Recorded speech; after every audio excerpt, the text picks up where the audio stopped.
You get to choose one thing. What would be the one thing that is the worst thing that could happen to the Rams in 2024? This is RamView.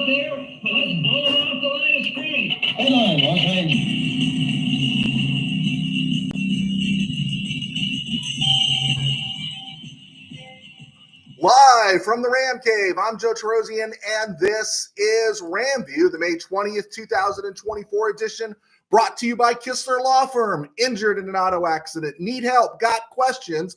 Call Kistler Law at 661-206-6990. That's Kistler Law at 661-206-6990. And check out KistlerLawFirm.com. That's one word, KistlerLawFirm.com. Kistler Law, they've been fighting for you since 92. And by Temple City Auto Repair. Having some auto issues, get yourself some John and Henry at TempleCityAutoRepair.com. And of course, by Granite Ridge Christian Camp, a place where your life can change. Not a lot happening, not a lot going on, but there's always stuff to dig out. So we're going to talk a little bit about the Rams' schedule today, the teams they're facing, what they're projected to be, what they were last year. We're going to talk about Bryant, Nelson, and Tyler because there's an interesting connection there, as well as the question of the day, let alone around the NFL and other places, the Nuggets collapse. But the question of the day that I want to get into at the break, if you guys want to drop it in the comment box, we seem to be very active in the comment box. Any question you want, but what do you think is the worst possible thing? One thing. I'm not talking about a series of catastrophic instances, but what is the worst thing? And I'm going to take Matthew Stafford off the table. What if Matthew Stafford stays healthy, okay? Who's the one player the Rams just can't afford or the whole season's going to collapse? And you can't choose Matthew Stafford. There you go. Because I think if Matthew Stafford goes down, we are in a world of hurt. But anyway, it's good to be here. Had a good weekend. A lot of stuff, just a lot of stuff happening in my life, not necessarily a lot of stuff happening in the NFL, as OTAs are set to open and everyone's reporting, and we're going to get news these next few days about everything else that is going on. So answering a couple questions that came in over the weekend. I saw the comment box. I didn't get a chance to answer. And generally, I like to answer the comment box. It's just being respectful. If you guys are going to leave a comment, I'm going to answer them typewritten.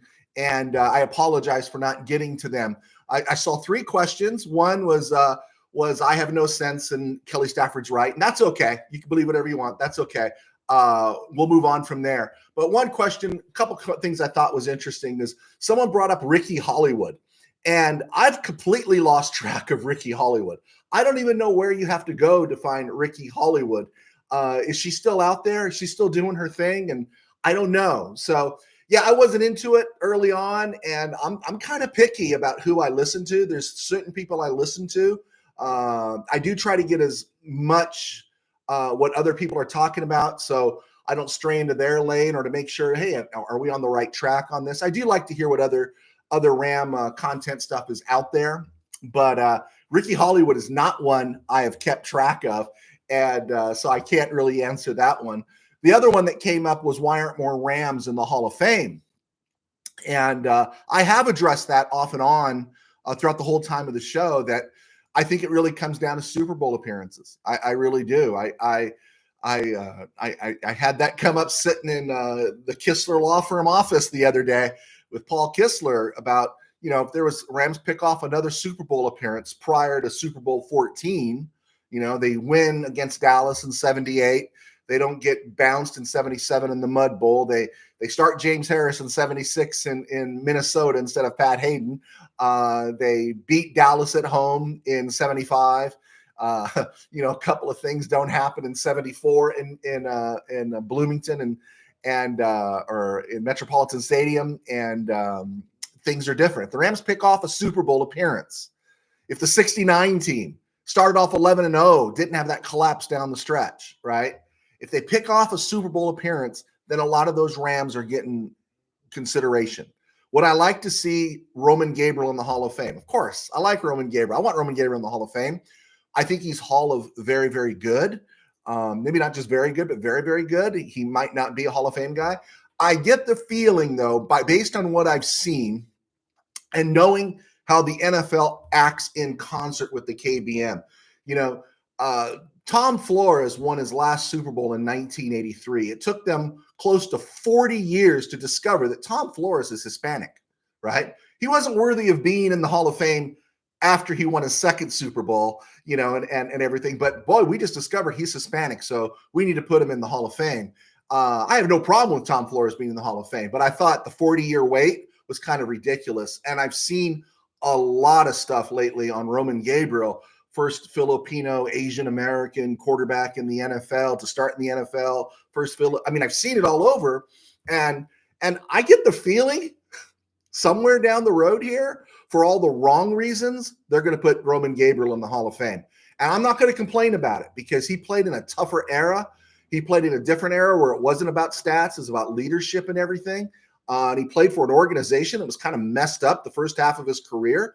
They drafted him first overall in 62. Then they followed up with Terry Baker and Bill Munson in 63 and 64. And it took George Allen to figure this out, that, you know, Roman Gabriel's a starting NFL quarterback. And I think if you're going to put Roman Gabriel in, do a reassessment of his stats, but let's not look at his ethnicity and how many intersections he goes through. But Roman Gabriel, yeah. Larry Brooks is a guy that I think should get some consideration. I like Fred Dreyer. I mean, him and Brooks, maybe they're Hall of very, very good, but I think they get a longer look. Jack Reynolds was in 3 Super Bowls, one with the Rams, won 2 with the 49ers.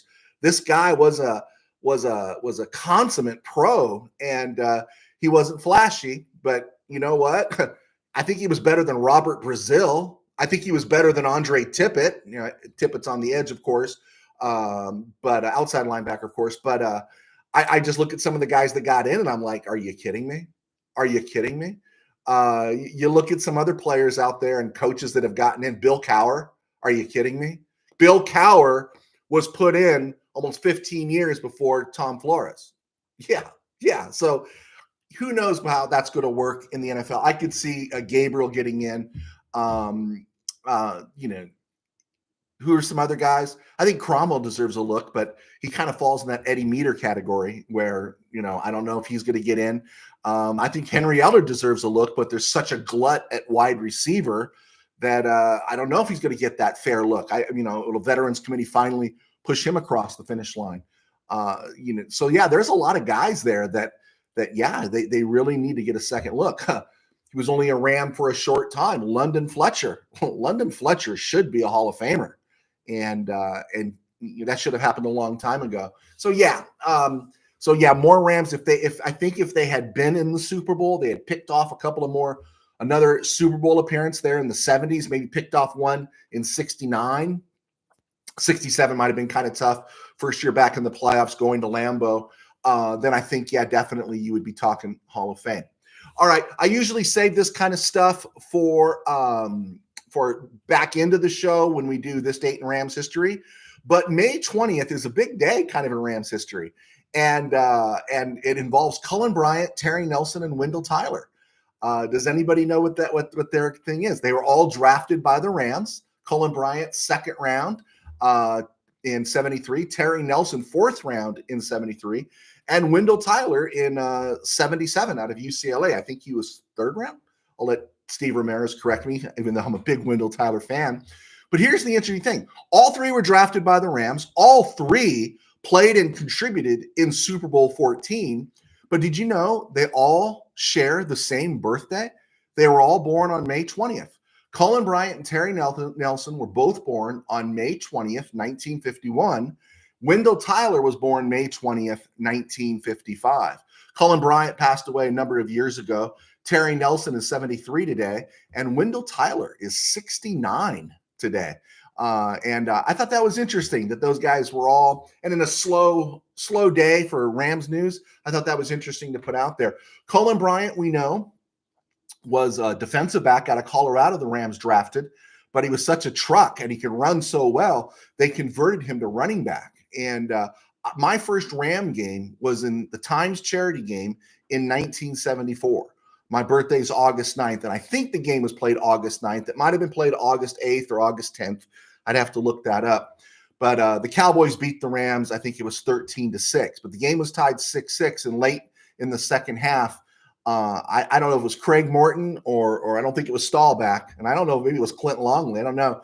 They threw a dump-off pass to a backup running back named Les Strayhorn, and Strayhorn broke some tackles, was going up the Rams sideline towards the closed end, running towards us. So we had a great view of it because we're sitting in the closed end. And from the far side of the field was Cullen Bryant in as a DB, but he was, on the other side of the field, and you could just see him. You see Strayhorn running, and you just see Cullen Bryant closing ground, and Cullen Bryant tracked him down and kept him from going into the end zone. Play or two later, the Cowboys scored. The game, was over. But it was not much longer that Cullen Bryant was playing running back. And Bryant was great. He survived them drafting John Cappelletti. He was a great special teams player, bruising fullback, caught 53 passes in 1980, ran for over 800 yards. For 3 or 4 years there, he was probably the Rams' best most consistent offensive weapon. Scored a touchdown in Super Bowl 14. I can still remember John Facenda. Somewhere under a mass of humanity lay Cullen Bryant. And the other thing about Cullen Bryant that I think people forget about, and I won't go as long, I've shared my thoughts about Wendell Tyler, and I think I've shared about Terry Nelson. He was exactly what the Rams needed him to be. But what I think that people forget about Cullen Bryant, he was a great kickoff returner. He had 3 kickoff returns for a touchdown. I can remember 2 of them specifically. One was against the 49ers. I think that was in 73. And another one against the Cardinals in 76. It's a game the Rams lost. And then the second one, I can't remember when it was, who it was against. But Cullen Bryant was a heck of a kickoff returner and just a great player. No wonder the NFL wanted to give Cullen Bryant to the Detroit Lions when the Rams signed Ron Jesse. But he fought that. So I love Cullen Bryant. Also, first time I went to Rams camp to interview somebody when I was really young. Cullen Bryant had already retired, and he was a coach. He walked right past me. Of course, I didn't have the guts to talk to them because he's a pretty scary dude. He was pretty well built. Terry Nelson was a good tight end for the Rams, but he was a blocking tight end. Only 87 catches in 8 seasons, 73 through 1980, and injuries kind of cut him short. But this is a guy that eventually outlasted Pat Kern and outlasted Bob Klein and outlasted an all-pro named Charlie Young when he got to the Rams. So Terry Nelson is kind of overlooked. Maybe the Damone Johnson of the 70s. Terry Nelson was the Damone Johnson. Damone Johnson was the Terry Nelson of the 80s. And I think Johnson was used a little bit more as a receiver, but not much. And then Wendell Tyler. Okay, I see questions building here, guys. I promise I'll get to them. Thank you guys for clicking on. If you have hit the like, hit the subscribe, it would be great. Around the NFL and other places, I was rooting for the Nuggets, but Minnesota just outplayed them, flat out just outplayed them. And I love the squirming that's probably happening in NBA circles right now. Wouldn't it be awesome if it was a Minnesota-Indiana final? I think that would be great if it was a Minnesota-Indiana final. That would feel very ABA, right? Wouldn't it? That would be awesome. Other places, NFL, David Johnson, who was a running back with the Cardinals. Do you remember him? His 3rd-round pick back in 2015, ran for 1,200 yards in 2016, and had a nice little run there with the Cardinals. He was eventually put in the deal to bring on DeAndre Hopkins to Arizona from Houston. Well, David Johnson officially retired. He last played in 2022 with the Saints. But you just think about, 2016, he runs for 1,200 yards.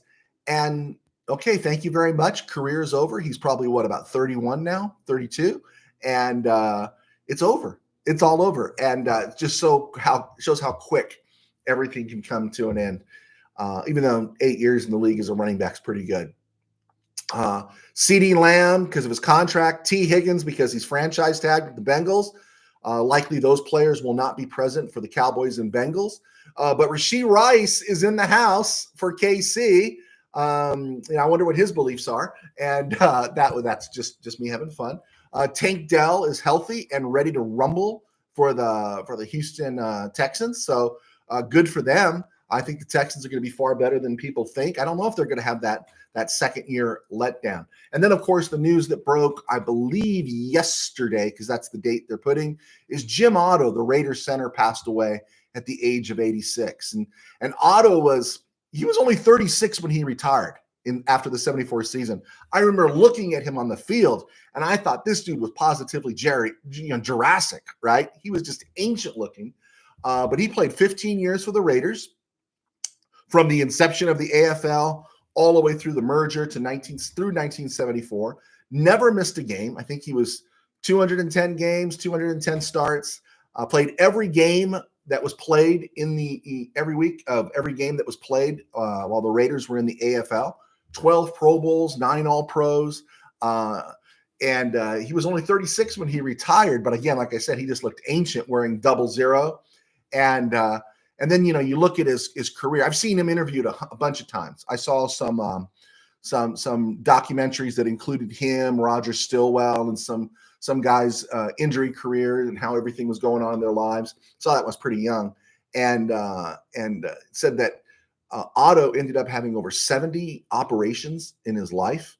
Had his right leg amputated in 2007. And as I was fishing around, I did see this one thing, and I did not look at the link because you should not just take what Wikipedia says. But I was going to go down to the link and I didn't click on it. But they make mention that he spent 6 months one year, 6 months of a year without a knee because there was an infection in his knee. And before they could put the replacement in, they had to clear up the infection. I mean, that's 6 months on your butt, not moving. I mean, no knee. I mean, that is, whoa. But yet, if you remember at the end, you've seen him, he said it several times. He was cognizant. He didn't seem to suffer from any CTE. And he said, I have no regrets about playing football, none whatsoever. And I thought that was interesting. I will say this is that I think we would have heard more about it, but this is one example for all the craziness, the shadiness of the Raiders and Al Davis sometimes. They looked after Jim Otto. That's the impression I got. That's everything I've heard. If somebody knows something different, they did look after Jim Otto. And I don't know what he passed away of, but he lived to be 86, and he passed away yesterday. So I just thought, that did deserve a mention. Tough looking dude, right? Real tough looking dude. Okay, I'm Joe Terosian. I was a sports writer for 21 years, still am kind of. And now I do RamView and I write books. My books are available on Amazon. And just type in Joe Terosian and you'll see them there. I've written 2 high school football novels. One of them is Tangent Dreams, which is right here. Check it out. It actually reads pretty well, even all these years later. I think I'm a better writer now, but this one's always been my #1 seller. And then I written another high school football novel called Temple City and the Company of the Ages. And if you want to check those out and support the show, that would be great. And I got another football book coming out, Game Day in the Ram Cave. Just waiting for the cover to get ready, and we'll get that thing out pronto. Thank you for all your questions and everybody asking about it.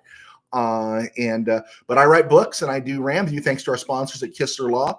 It helps me in my day job. I do pastor a small church in Burbank called Burbank Faith Nazarene. And you can find us right here on YouTube at Burbank Faith Virtual. Please feel free to subscribe and like. And if you have any questions about that, let me know. And here we go. So let me answer some questions that have popped in to the box here. I see a couple. Let me scroll up so I can see them better. There we go. Tim Burnsy, good to hear from you. Hey, Joe, how do we do week 1 and week 2 with Jimmy G out if Stetson Bennett stays flaky? You know what we do is we keep that running back, whether it's Kyron Williams, Blake Corum, Boston Scott, whoever, in the backfield until we're absolutely sure that Matthew Stafford will not be breathed upon. That's what we do, and make sure nothing happens to Matthew Stafford, right? They should create a kangaroo court in the locker room that every time Matthew Stafford is touched, someone in there has to put $100 in the jar that whose man touched him. I'm talking about touched. I'm talking about breathed on. And if anybody lets him get hit in the blind side, then they should have a towel party for him, right? So I don't know what you're going to do because it's going to be an awkward roster spot. The Rams are just going to have to live with it, And again, that's the interesting thing too, is because you got Stafford, you got Jimmy G, You got Dresser Wynn. I wouldn't be surprised if the Rams signed another quarterback just to get through camp and maybe the preseason, because Jimmy G is kind of a starter too. And I know they're going to give him probably a little more work than you would starter with starting experience. They might not want to expose Jimmy G too much to the preseason. And so I can see the Rams bringing back or signing some other quarterback. So that's a good question. Tim Burns, got to get a kicker set or else we might lose close games. Yeah, Joshua Carty, huh? He's the guy everyone believed in. Mr. Burns, you were on him. He's your guy. You got to take responsibility. You wanted Josh Carty. You got Josh Carty. I wanted Josh Carty. Everyone wanted Josh Carty. So if Josh Carty turns into a huge whiff, then we all own it, and we probably can't come after McSnead the way we would in other cases, right? Steve Ramirez, Alaric Jackson, because that means Stafford is likely taking a beating. So that's who you're fearful of losing, Alaric Jackson. Yeah, okay, I get it, right? And you don't just go out and find a left tackle, right? You don't just go out and find a left tackle. Some good homework for all of us would be, let's see, the Rams still have a number 1 pick, and let's just say you don't trust Joe Noteboom, or Joe Noteboom's filling in someplace else. Rams still have a number 1 pick. You might want to look on the market to see who's a left tackle that's going to be a free agent next year, right? And the Rams can bring him in on a rental, because you'd hate for an injury to derail a Super Bowl run. Let's see. Tim Burns, props to Nate Scheelhaas for a selection to attend the head coach accelerator program. Whoa, I'm lost on that one, man. I'll let you explain that one to me. All right, Steve Ramirez. Joe, I agree. If Rams got to another Super Bowl in the 70s, that opens up inductions for Isaiah Robertson, absolutely, Larry Brooks. I've seen Viking fans clamor for Jim Marshall, and Brooks was better. Yeah, Jim Marshall, God bless him, right? Jim Marshall was a guy that carried it out there every day. But when you look at that off that defensive line, you had Alan Page and Carl Eller, and that kind of took some pressure off Jim Marshall. And I'm not saying Marshall was bad, but he would fall into that baseball category of accumulator and everything. Thanks, Steve. Dano, losing Rob Havenstein, the leader of the O-line, could be devastating. Yeah, that's something to think about. The thing about Havenstein is that when everything happened in 2022, Havenstein was the only one that didn't go down. And it was surprising he went down a couple of games last year. He's 32, can't afford to move him. Love the pairing of the Rams running right behind him and Kevin Dotson. And now they're going to get that added link with Avila. So, yeah, I don't want to lose Havenstein at all. Yeah, definitely. That's a key one. That's a good stuff to think about. Although I will say this, just because left tackle is so delicate, I think you can plug Noteboom in at right tackle easier than you could plug him in at left tackle, even though Noteboom has played left tackle. I think the Rams are intending to get a lot of clicks out of Noteboom this last year of the contract. Steve, let's see. Wendell Tyler, 3rd rounder. Yes, I thought that. Okay, thanks for confirming that, Steve. Tim Burns, how many UFA can we keep? Then who sticks out? I like Spates and Stoops. Film, got to find a way to keep them. Thule on the defensive line needs to stick due to line concerns and depth opinions. Well, the Spates thing is pretty good because, behind Ernest Jones, there's nothing but UDFAs. That's all Troy Reeder, Christian Roseboom, Jake Hummel, and Fatashina, the Olakai, I forgot pronouncing his name. These are all undrafted free agents. So Spates shows a little bit of athleticism, a little bit of aptitude, and definitely I don't think the Rams would have gone anywhere in his direction as a UDFA if he didn't have the character traits they seek for the team. So I think Spates has a really good chance. Stoops, I don't think has a very good chance unless there's an injury or unless he just does something completely off the charts. I can see Stoops getting cut and put on the practice squad. Atwell's going to have to fall apart. Tyler Johnson's going to have to fall apart. And I don't know if there's room there. And then Jordan Winnington is also ahead of him as well. So Stoops to me feels like a practice squad guy if he can slip through waivers and end up on the practice squad. Thule, I get you on that. I'm not a Laurel Murchison guy, but I do like to see another year out of Desjuan Johnson, Mr. Irrelevant 2023. It'll be interesting to see how he develops, because I thought he gave the Rams some clicks last year, and he got on the field, which means there was some faith in him. Bobby Brown didn't get on the field hardly at all his first 2 years, and so yeah, I think there's room for Thule, but you know he's got to be out in Swan Johnson, and again, good for them. Guys like Marquise Copeland and Jonah Williams worked out 3-4 years with the Rams, bouncing back and forth as undrafted free agents from the practice squad, and that there's no reason Thule couldn't do that. Steve Ramirez, anyone but Boston. Okay. Tim Burns, I miss Trung candidate. Oh, do you? You miss Trung candidate? Okay. I'm having a hard time remembering Trung candidate. Biozio, help me with this one. 336. 336. I know I should probably know that, but help me with that one, Biozio. Tim Burns, as far as for schedule, only the Bills and 49ers in a 4-day span scares me. Most good opponents are at home, which is nice, and at Jets and home games with Arizona and Seattle is a nice way to end the regular season. I do agree it's a nice way to end the regular season. I am a little concerned about the Cardinal game, sandwiched between the Lions on the road, Cardinals in Phoenix, and then the 49ers, that the Rams could get caught looking someplace else. That one has a little concern on me. And then the short week, I think it's is it Buffalo and then Frisco, or yeah, there's a buffer there. I think you play Buffalo on Sunday, and then you got to play Frisco on Thursday. That's what it is. That one is a little concerning. I agree. Neil Gonzalez, why was Wendell Tyler called Dwindle Tyler? I do not know why he was called Dwindle Tyler, but I know a lot of people didn't like him because he fumbled the ball. And he did cough it up a little bit there in 79.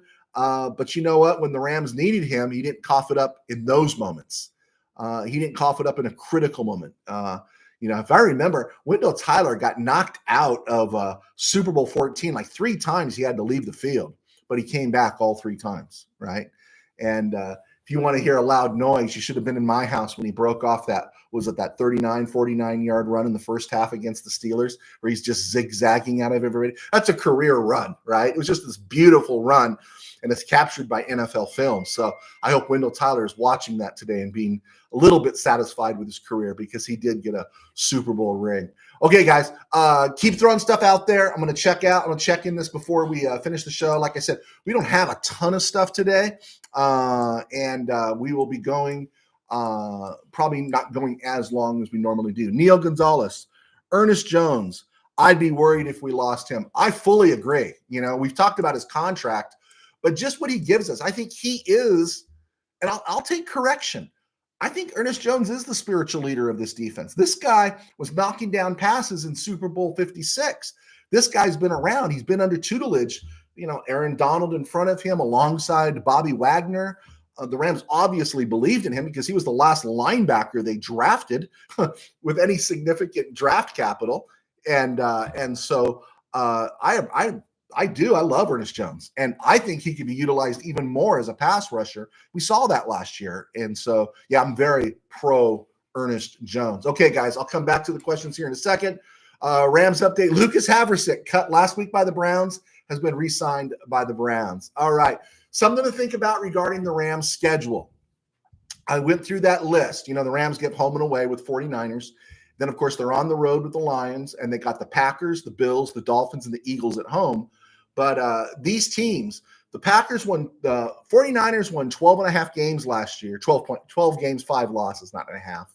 12 games, 5 losses. They're projected to go win 11.5 this year. The Packers won 12 games last year. They're projected to win 12.5. The Lions won 12 games and are projected to win 12.5 this year. The Packers only won 9 games last year. They're projected to win 10 this year. The Bills won 11. They're projected to win 10.5. The Dolphins won 11. They're projected to win 10.5. The Eagles won 11. They're projected to win 10.5. So that's about 6 or 7 teams right there that, 7 times they'll face them, 6 teams, because you got the 49ers twice, that these are teams in double-digit wins or projected to be in double-digit wins this year. The Rams do not have an easy schedule, but the good news is they got the 49ers and Lions on the road. But at home, they got the 49ers, the Packers, the Bills, the Dolphins, and the Eagles.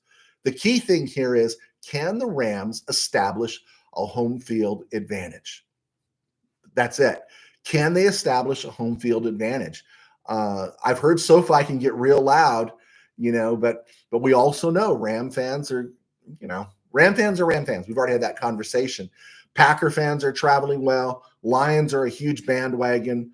There's Bills Mafia and the Dolphins. And so just something to think about. Now, what I also wanted to bring up regarding these teams, in the 49ers, the Rams are going to face them in week 3. And when they face the 49ers, they'll have already played the Jets at home and have gone to Minnesota. Lions, that's first game of the year. When the Rams face the Packers, let me see this here. I'm looking at my list. When the Rams face the Packers, that will be week 5. They will have gone to Philadelphia. They'll have played the Colts, the Titans, and the Vikings. And the Colts were a surprise team last year, and I think the Titans might be surprising this year. And, of course, the Eagles are supposed to be better, so that kind of lets you know where the Packers are at when they come to SoFi. The Bills, when they come later in the season, they will have already played the Cardinals. They will have gone – they've played the Dolphins twice, the Jaguars. They will have been at the Ravens, the Texans, at the Jets. They would have played the Titans and the Seahawks. That Bills team could be pretty banged up. They've also got the Chiefs at home.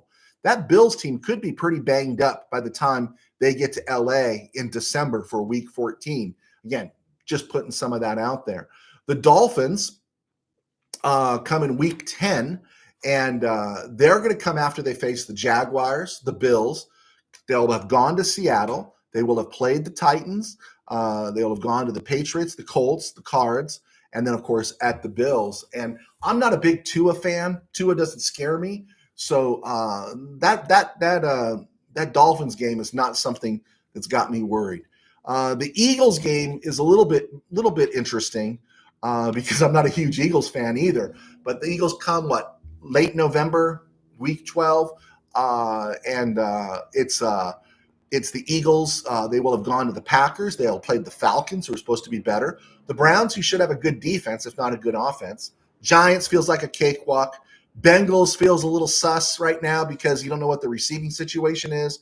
Jaguars have to be better. The Eagles will have gone to the Cowboys and then will have been at home against the Taxskins before coming to SoFi. So they're not going to play too many hard teams prior to that. I don't view those teams as heavy hitters. But always what you want to do is, where are they coming from? Who did they play the week before they faced the Rams? And I just wanted to throw that out there. We'll do that as the season progresses on who these teams are coming off of. All right, let's just look at just this date in Rams history before we move on to the questions and everything. And so it was a stone groove. It was a stone groove, and but we're not done yet. On this date, 1971, Rams officially acquire Lance Retzel. We talked about him in the last show, from the Cowboys, in a deal involving tight end Billy Truex and wide receiver Wendell Tucker. Steve Ramirez, I'll ask you to correct for me. How's Billy Truex's name spelled? Is it Billy True? Did they call him Billy True as a tight end? On this date, 1987, Steve Bartkowski retired. Steve Bartkowski, at least for me, was the guy that introduced, the first-round pick, the Golden Boy, Lee Steinberg, to the NFL, because I remember Lee Steinberg. It was the first time I ever saw an agent, was Lee Steinberg, and Bartkowski was a first-round pick in the NFL in 1975 out of Cal. He predated Joe Roth there at Cal, and Joe Roth, I think, predated was it Rich Campbell? I think it was, and Bartkowski had those struggles. He struggled in Atlanta because Atlanta was terrible. He only played 6 games for the Rams in '86 because he signed as a free agent. He went 4-2, 2 touchdowns, 3 interceptions. Eventually, Steve Dills took his job, and eventually the Rams made the deal that brought in Jim Everett in '86. But I always thought if Steve Bartkowski had gone someplace other than Atlanta in '75, his career might have been different. Now, he had a couple of monster seasons in '80 and '81. He was there for the Falcons, but he took such a beating that by '84 he was pretty much toast. And they released him, and he ended up spending 85 with as a backup with the Redskins, and then signed with the Rams. And but he was just banged up, beaten up, and everything. But he was just another one of those talented quarterbacks: Joe Namath, Burt Jones, Dan Pastorini, Steve Bartkowski, that kind of ended up with the Rams at the very end there, and the Rams got little to nothing out of them. But I always felt Steve Bartkowski would be better appreciated. If the Rams had Steve Bartkowski in the 70s, I think some of those players that aren't in the Hall of Fame would be in the Hall of Fame, because the Rams would have won some Super Bowls with Steve Bartkowski. On this date in 1991, the Rams signed free agent quarterback Mike Pagel. He only appeared in 39 games for the Rams. He was a fourth-round pick, 84th overall out of ASU that the Colts took.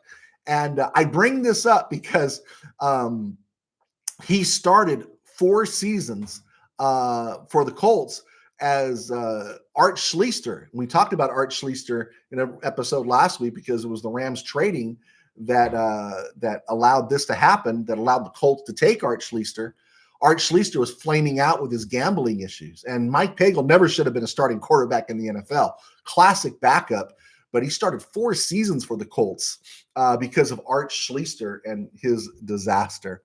Also, another Ram was born on this day, a wide receiver that played 2 seasons with the team in St. Louis, Laurent Robinson. You remember Laurent Robinson? Kind of a big receiver, 14 games, 47 passes, 3 touchdowns over 2 years. His last season in 2010, he left as a free agent. And in 2011, he went to the Chargers. Chargers cut him. Cowboys picked him up off the rack, and he caught 54 passes and scored 11 touchdowns in his last big season in the NFL. I just thought Laurent Robinson was an interesting name because I do remember that name. Also, passing away on this day in 2013 at the age of 70 was Harry Shue. Now, who's Harry Shue, right? Sounds like a private detective, right? Harry Shue was the Rams starting right tackle. You know, I understand things were different under Tommy Prothro, but he's listed as the Rams starting right tackle in 71 and 72. He was acquired in the Bob Brown deal. When the Rams sent, after George Allen left, they sent Bob Brown to the Oakland Raiders. Rams acquired Harry Shue, and he was the starting right tackle. After he had been a starting right tackle for the Raiders for several seasons. He started Super Bowl II for the Raiders, made 3 Pro Bowls while he was in Oakland. And the Hall of Famer, Bob Brown, went to Oakland. We got Harry Shue. He was there for 2 years. And then John Williams took over in 73 and filled out the rest of the decade pretty much. Shue finished his career in Green Bay in 74 and failed his physical in 75, didn't make it. But I thought it was worth mentioning that Harry Shue passed away on this day in 2013. There we go. Since we're not on the air tomorrow, did want to make a brief mention of a Ram strong safety from 1965 through 67, Chuck Lamson. He was the Rams starting safety for 3 years, picked off 9 passes, scored a touchdown. You watch the old highlights of the team in blue and white. He wore number 44. Just wanted to throw that out there. Deserves to be remembered. You might not remember, but then you're going to see that number running around when you watch those George Allen highlights. And he was the guy that was there. Okay, let's see what we got here on the board real quick. James Flams, love the content. Thanks for continuing to keep us updated. James, thank you for being here, man. I do appreciate it. Thank you for joining us. I really appreciate that. Steve Ramirez, Tyler also had that big TD reception versus Dallas in the playoffs. You know, you're right, Steve. That was a heck of a pass up the sideline. I think he beat D.D. Lewis, right, Steve? He beat D.D. Lewis, and that was a heck of a pass that Ferragamo threw, if I remember it well, remember it correctly. Again, it makes me want to go back and watch all these games. I foolishly went back and watched the 1978 NFC title game recently. I don't know why. I was punishing myself for something. But Tim Burns, did we ever do a names we don't mention list? If not, it's just going to be hard to name who we can't name. No, I didn't officially create that because I think I would be hampering myself because sometimes you're just forced to say names. I think we should have names we mention that if we're going to mention them, it should come with a disclaimer, right? Like, you know, if you got kids, have them leave the room. I'm going to mention Jeff Fisher's name, right? If you got kids, leave the room. I'm going to mention, Trung Candidate, right? You know, if you got a kid, leave the room. tell them to leave the room. I'm going to mention, Greg Robinson, that kind of stuff. So maybe we have to just say there's names that you have to give us a fair warning. My oldest daughter, she had a couple of girlfriends that would come over and hang out with her. And there was one that just had this laugh that was just, it was brutal. And so I told my family, I said, I need a 24-hour heads up if this girl is coming over so I can get out of the house because I don't want to be here because I don't want to hear that laugh. Is that bad? Is that bad on me? Manuel Correa, how's it going, Manuel? Manuel is hot for Omar Spates. There you go. Good guy to keep an eye on. He is probably the UDFA that is number one with a bullet in terms of making the team. I do agree with that. Tim Burns, the Rams have the 6th longest travel miles. Do you see any issues of travel in our schedule? I guess, because you got those 2 different trips to the Northeast, the Jets and New England. And I think people forget that Seattle trip going north is a bit of a poke. And then you got the Bears. But as long as they're not going overseas, that's my thing. It's the going overseas that bugs me. I hate that. And when I saw that, I think I saw that on Ramblin' or Rams Wire. Maybe it was just on Twitter. I saw the link. It felt like Desperate Dead period material. That didn't move the needle for me. I didn't click on it. But yeah, they're not going overseas. That's the good news. There we go. Tim Burns, got to be a little afraid of Miami. Rams are 2-12 against them all time. Yeah, I think they just caught the Rams at bad moments. That's what I think. They played in 71 early on there, and the Dolphin dynasty was just kind of beginning. James Harris, 76. Rams brought the Rams back. The Rams won that game, 34-31 in the Orange Bowl. Give me that one. And then Shula with David Woodley and 80 outcoached Malavasi. That one was a sick game to watch. We also lost to the Dolphins when Jeff Fisher that Jeff Fisher team in 2016 just collapsed and fell apart. That one was really frustrating. And then you got to add up everything that happened between 2004 and 2016, right? It was just, those were dark ages. So I'm not too worried about it. I think the Rams are going to be okay, especially at home in a controlled environment. There's no humidity. There's none of that stuff that you get in Miami. And you wonder, can Tua put together consecutive healthy seasons, right? That's something you got to see. And I imagine he's going to want to impress because I don't think they've extended him yet. Unless that contract came through, I haven't seen it. Manuel Correa, all over Omar Spates. Omar had 378 tackles, 25 tackles for loss, and 5 sacks. Okay, there we go. Steve Ramirez answering me on Billy Truex. I just remember it was Truex. Okay, my brother would throw me the ball as a kid and would say Gabriel to Truex. Okay, cool. In my street, it was Hadel to Jackson. There we go. USA expat. My aunt went to high school with Bartkowski in Santa Clara. Oh, really? Was he a good dude? That's cool. That's interesting. USA expat. Thomas Wilson. I went to a couple of games in 67. The Rams fans filled the Coliseum, 100,000 fans. When they started moving around to Anaheim and St. Louis, it destroyed the fan base. Yeah. I understood why when they went to Anaheim. I did. Yeah, I don't want to get into what Eric Dickerson said too much, and that's for some other time. But they went to Anaheim because at that time that was a better stadium. The Coliseum now does not look like the Coliseum in the 1970s, right? I didn't know any better. I thought it was great. But then you get familiar with these other stadiums and you realize the Coliseum was a pit. The best thing that ever happened was management going over to USC because the Coliseum Commission was a corrupt disaster of bureaucracy. And so I understood why the Rams went. I was there for the NFC title game and a couple of playoff games, the Washington playoff game.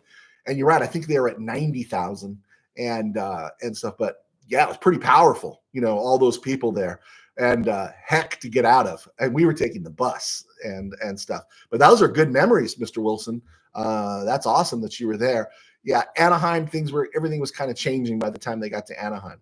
Biozio, Daryl Henley. Okay, is that a name I have to preface before I say it? It's funny. Daryl Henley had all of his problems, but as far as being on the field, I don't think we think of Daryl Henley in a pejorative way, in a negative way when he's on the field. It was all the stuff that was off the field, right? USA expat. I saw a few of Bartkowski's high school games. Wow. Oh man, that's great. What an arm. Yeah. Now, could you imagine if the Rams had gotten Bartkowski a decade earlier? How awesome that would have been. Never would have happened. Falcons weren't going to trade within the division. You don't think they would have. But they had gone from Bob Berry, Bob Lee, Pat Sullivan, and then they got Steve Bartkowski, and they couldn't keep him upright. In fact, it was so hard for Bartkowski for a while. You may remember, maybe you don't, maybe because I'm old. Early 78. He was injured, and Scott Hunter won a few games. And Scott Hunter was Scott Hunter, right? And they were thinking, maybe we got something in Scott Hunter. And then early in 78, June Jones briefly replaced Steve Bartkowski. Now, Lehman Bennett, the head coach at the time, came back to good and proper thinking. But there was a period there where June Jones was starting ahead. And he just took such a beating because they were so bad outside of Jeff Van Note at center. They were so bad along that offensive line. Biozile, Brian Flores, and Miami destroyed Goff and the Rams. Dude, was that the worst game ever to watch? I absolutely hated that game. That game just angered me so much. I was so angry during that game. Yeah, that game was brutal to watch. Brutal. Yeah. I hated that game. Tim Burns, weird trivia. My mom dated Craig Morton. Your mom dated Craig Morton, another Cal quarterback, right? Steve Bartkowski was Cal. Craig Morton was Cal. Your mom dated Craig Morton? Whoa, man, that's pretty cool. I would feel bad for Craig Morton, right?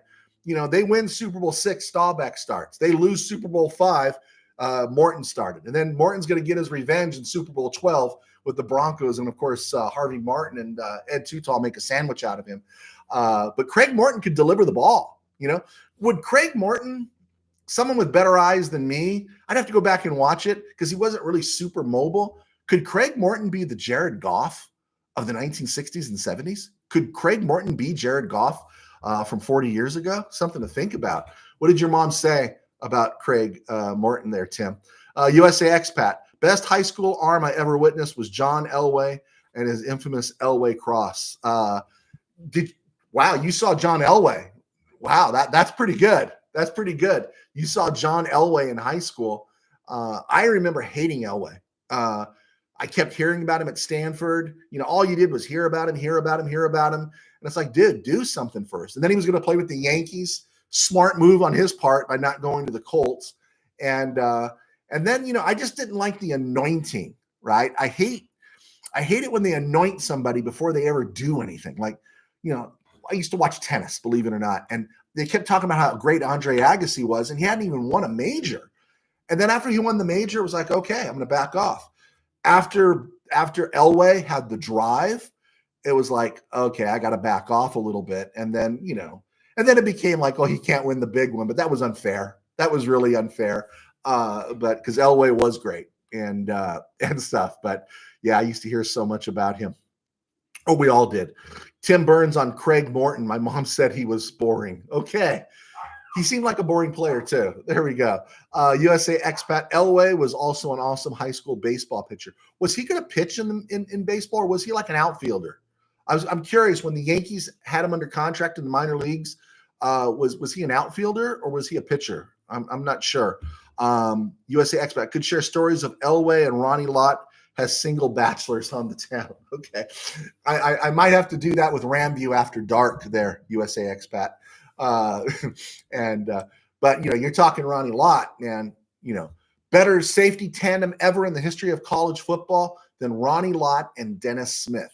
There's a guy, Dennis Smith, and those 14 years he gave to the Denver Broncos.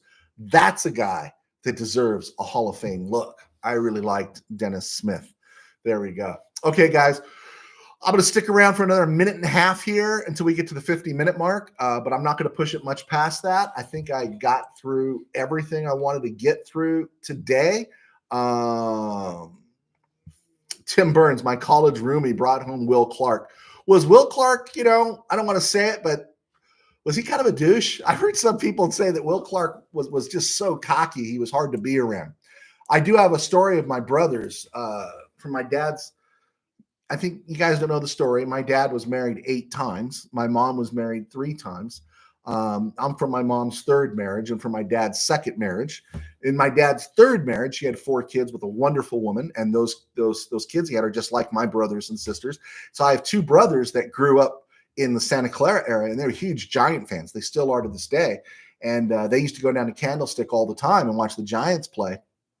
And one day, they're behind the Giants dugout pregame, and Will Clark comes out, and he turns back in their direction, and they feel like he's looking at them, and he says, "You want to play catch?" And he says they both said they jumped up and they're ready to climb the dugout, and they realized that he was talking to somebody else that was in the dugout and not them. And so that was their story about Will Clark. They're still diehard Giant fans.